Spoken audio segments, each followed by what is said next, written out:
Ba't hindi kayo nagsaing? Kuya, wala na tayong bigas. Marami na tayong utang dun sa tindahan. Kuya, siya nga pala, may kailangan pa akong bayaran sa susunod na linggo para sa paaralan.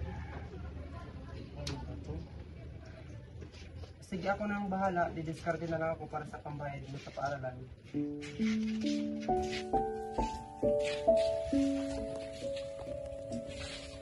Paano ba to? Wala na naman tayong pambili ng pagkain. Hindi kung trabaho na lang kaya ako, kuya, para dalawa tayong magtatrabaho. Hindi, dapat ako na magtrabaho. Dapat pinapunagan yung pag-aaral mo. Kahit wala tayo, kahit wala tayong pera, dapat pinagpapatuloy yung pag-aaral nyo. Di paano yan, kuya? Hindi naman nagkakasya yung kita mo. Basta gagawin ko na lang ng paraan. Basta kailangan mo makapagtapos kayong lahat. Dahil ang pag-aaral na yan, hindi ko yan nakamtan. Hindi yan ang bagay na hindi ko naranasan. Kaya pagbutin mo yung pag-aaral nyo. Sige, kuya, ikaw na lang. Sige. Basta pagbutin mo yung pag-aaral nyo, ha? Ituhan ko na lang ng paraan to.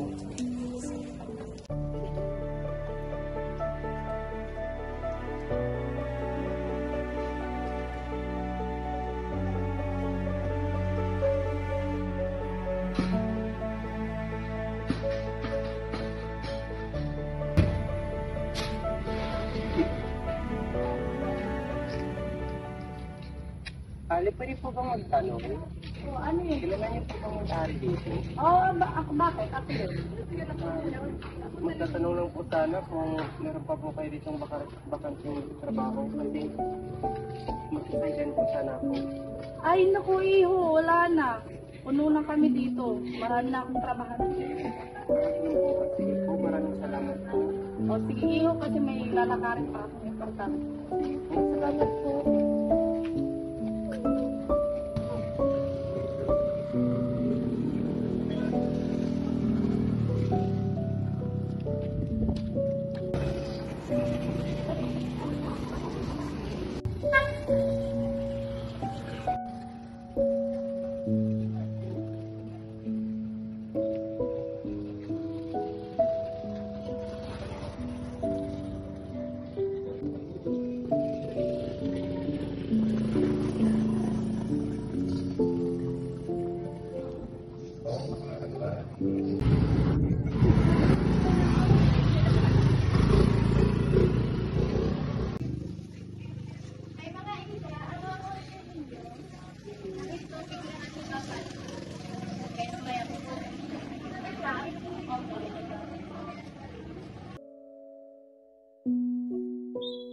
Magandang umaga po. Ito ba magkano? Baka po may baka dito kayo dito trabaho. Maaari ko ba kung pumasok? Ay, yun lang. Nakatuwa ka lang kami. Pasensya na. Sige po, maraming salamat po. Yun lang po.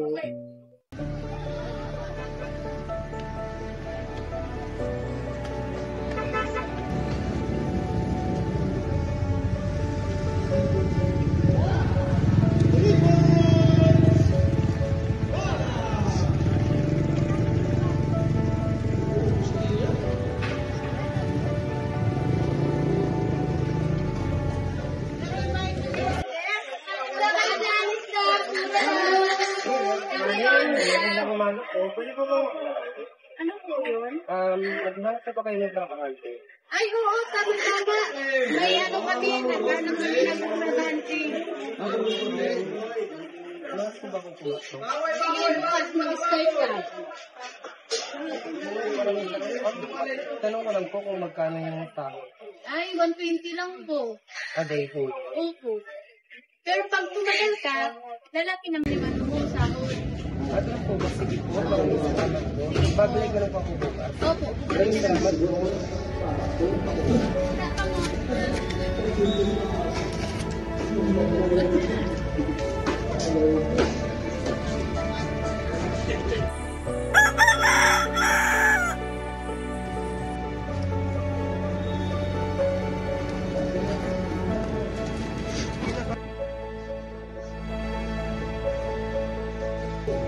Isda kayo dyan, isda. Mura lang, isda kayo dyan.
Ay, kailangan ko pala bumili ng ulam.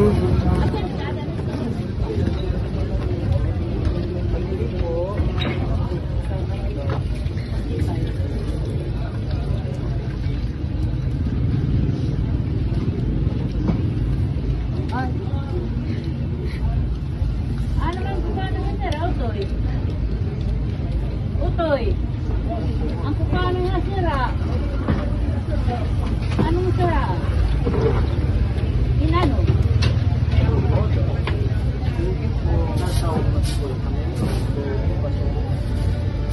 Inano?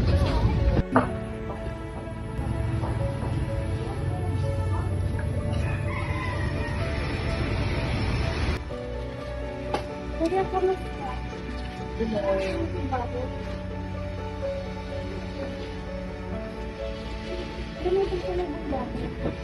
Oo, bumili ako ng ulam natin. Ano pala kuya, may pambayad na ba ako sa ambagan? Oo, meron na ako. Bumali ako rin sa napasukan kong trabaho ngayon. So, magkano ba pang babayaran mo? 200 po. Sakto, meron dito. Wait, 200. Salamat kuya. Basta pagbutin mo ng pag-aaral mo, ha? O, sige, gagawin ko naman lahat para sa inyo. Mara, isang pero o pambili mo. Bibili mo ito ng bigas ha. Ilang kuya? Basta pagka-share mo na lang yan lang kasi nabalik ko sa amo ko. Sige kuya. Sige ha, magpapahinga muna ako, pagod ako. Sige.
Kuya, ano bang nangyari kay kuya? Ba't siya nagkakaganito? Kuya, kuya.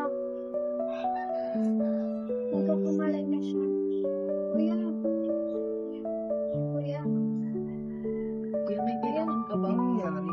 Kuya, gusto mo ng tubig? Nawalan ka ng malay, kuya. Ano bang nangyayari sa'yo? Kailangan kumuha ng tubig para kay kuya. Kuya, wala ako ng tubig. Ito na yung tubig, kuya. Kuya, ito na yung tubig. Inom ka. Kuya, ayos ka lang ba? Kuya, ayos ka lang ba? Pwede iwan niyo muna ako mag-isa. Gusto ko muna magpahinga.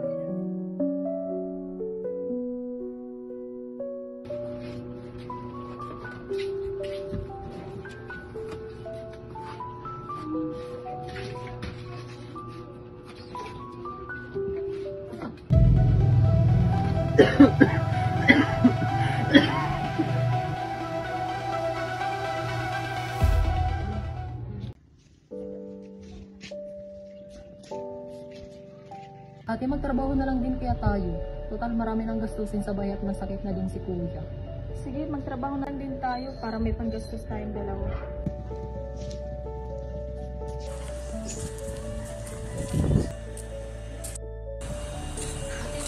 Kanina kita ako.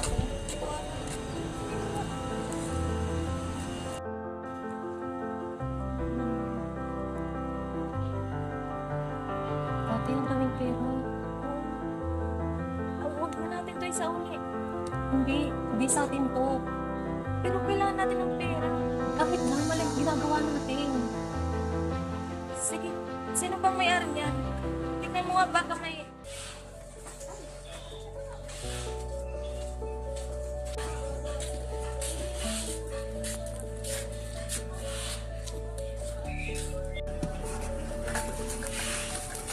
Kuya, may sasabihin sa ko. Ano yun? Wala kaming nahanap na trabaho. Pero nahanap namin to. Ano ba yan? Wallet kuya na nakita namin sa kalsada. Maraming lamang pera to, kuya. Magagamit na natin to sa pagpapagamot mo. Oo nga kuya.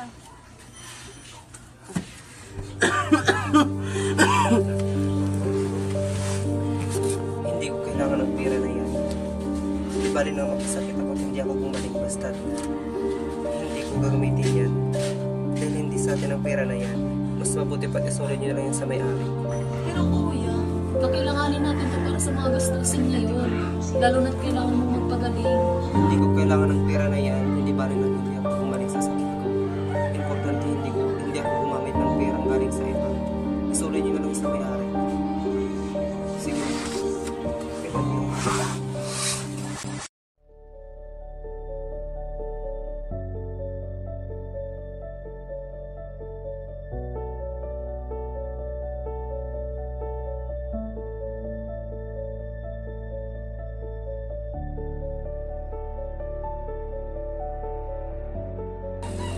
The next day, Mara and Dr. Legria met. The siblings had no idea that the owner of the wallet they had found was a wealthy millionaire.